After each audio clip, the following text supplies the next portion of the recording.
Ilang residente sa Barangay Poblacion East sa bayan ng Calasiao isang buwan nang binabaha. Silipin sa report. Isang buwan nang binabaha ang ilang kabahayan sa Barangay Poblacion East, Calasiao, Pangasinan. Ang kawalan ng maayos na daluyan ng tubig ang dahilan umano ng pagbaha sa lugar tuwing umuulan. Talagang napiperwisyo. Pero madalas naman nilang pinapump yan. Nagsishare-share kami, may mabibigyan ng merienda, ganun. Ayon sa barangay, pansamantala muna silang nagsasagawa ng lingguhang water pumping upang mabawasan ng baha.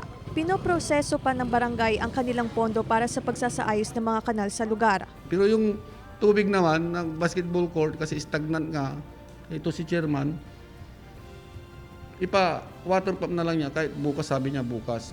Dapat din kasi kahit linggo-linggo ipa-water pump mo para hindi bumao yung tubig. Kasama si Henry Duminsil, Claire Lacanilaw, Balitang Amyanan.